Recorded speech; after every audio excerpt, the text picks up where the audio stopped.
आज विश्व युवा दिवस है।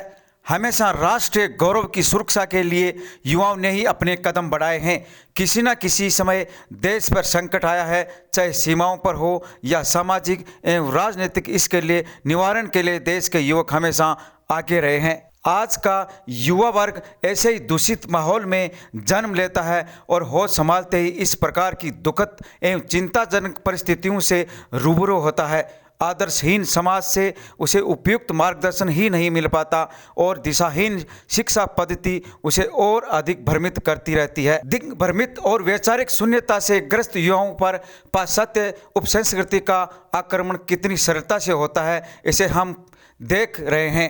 आधुनिकता के भटकाव में फंसी युवा पीढ़ी दुष्प्रवृत्तियों के दलदल में धंसती जा रही है। विश्वविद्यालय एवं शिक्षण संस्थाएं जो युवाओं की निर्माण स्थली हुआ करते थे, आज अराजकता उच्छृंखलता से केंद्र बन गए हैं। राजनीतिकों के दुष्चक्र ने तो युवाओं को और अधिक उलझा दिया है। शिक्षा केंद्र तो पूरी तरह से राजनीतिक द्वंद्व का अखाड़ा बन गए हैं। दूषित वातावरण में युवा पीढ़ी ऐसी कुसंगति को अपनाने के लिए मजबूर है। हताशा एवं निराशा से ग्रस्त युवा पीढ़ी में परिस्थितियों से जूझने की क्षमता चुकती जा रही है, पर वह समाप्त नहीं हुई। युवा शक्ति ही राष्ट्र की उज्जवल आशा का प्रतीक है। विवेकानंद के जन्मदिन पर हम जो युवा दिवस मनाते हैं, उस उपलक्ष्य में मैं युवाओं के संबंध से जुड़े कुछ मुद्दों पर बात करना चाहती हूँ। न्यूज़ सारथी चैनल को सबसे पहले मैं अपना शुक्रिया अदा करना चाहती हूँ कि उन्होंने ख़ास तौर से युवाओं से इस तरह का संवाद जारी किया है। विवेकानंद जो हैं, उस ज़माने में भारत की छवि को विश्व स्तर पर उन्होंने, भारत के धर्म को विश्व स्तर पर उन्होंने प्रसिद्ध किया। जब इस तरह की मानसिकता से भारतीय घिरे हुए थे जो ब्रिटिश ने फैलाई थी कि यहाँ की जो सभ्यताएं हैं वो बहुत निम्न स्तर की हैं, एक तरीके से बर्डन समझते थे ब्रिटिश के, उन पर बर्डन है कि वो हमें सभ्य बना सकें। और उस पूरे माहौल में इस तरह का आत्मविश्वास रखना, अपने धर्म से संबंधित, अपनी सभ्यता से संबंधित, और उसको विश्व स्तर पर प्रचार करना, ये विवेकानंद के बारे में एक ऐसा तथ्य है जो मुझे काफ़ी प्रभावित करता है। और सबसे बेहतरीन बात इस कंटेक्स्ट में ये है कि शिकागो में जाने से पहले विवेकानंद ने पूरे देश का भ्रमण किया, क्योंकि उनका मानना था कि मैं अपने लोगों के बारे में तभी बेहतर बोल सकता हूँ जब मुझे लोगों के बारे में जानकारी हो या लोगों से मैं जुड़ सकूँ।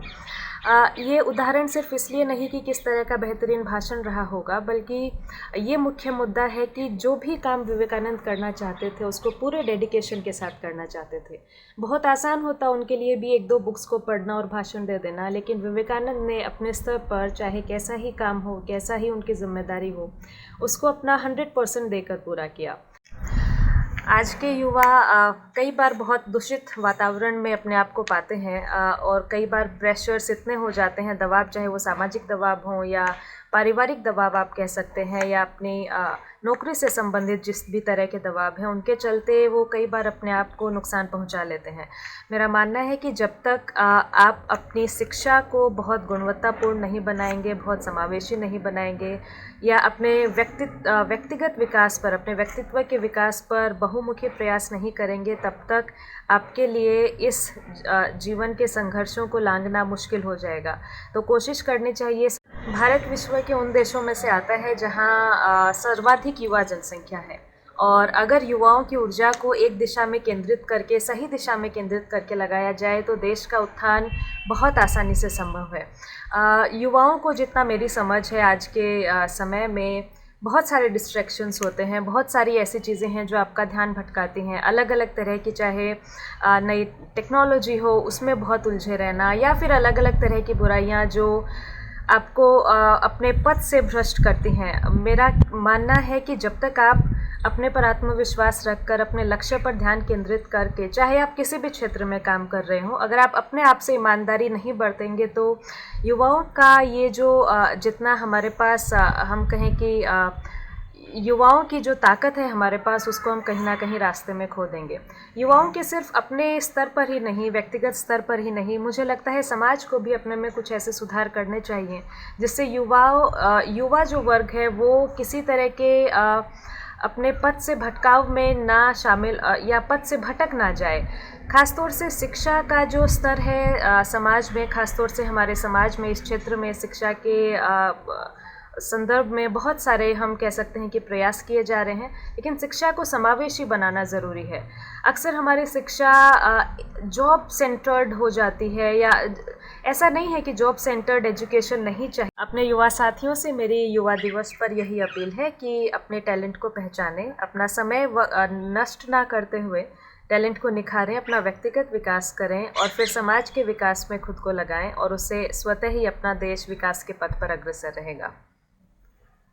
नमस्कार साथियों, सबसे पहले तो मैं न्यूज़ सारथी को धन्यवाद देना चाहता हूं कि इन्होंने राष्ट्रीय युवा दिवस के उपलक्ष्य में मुझे कुछ बोलने के लिए मौका दिया है। स्वामी विवेकानंद जी जो थे, इनका मुख्य एक ही लक्ष्य था कि हमारे जो देश के युवा साथी हैं, वो युवा साथी सबसे महत्वपूर्ण है, एक विकसित राष्ट्र बनाने में अपनी भूमिका है वो अदा कर सकते हैं।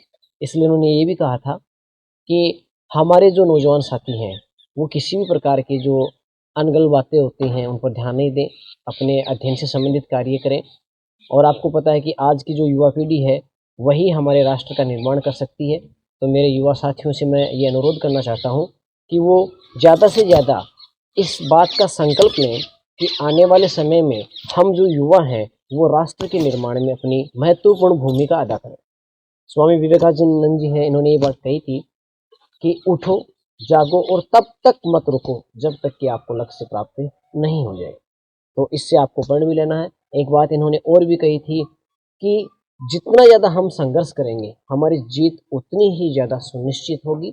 हमें अपने आप को किसी भी कार्य को करने के लिए कमज़ोर नहीं मानना चाहिए, और जब तक कि हम अपने आप को कमज़ोर मानेंगे तब तक हम इस विकसित राष्ट्र बनाने का जो लक्ष्य है हमारा, इसको पूरा नहीं कर पाएंगे।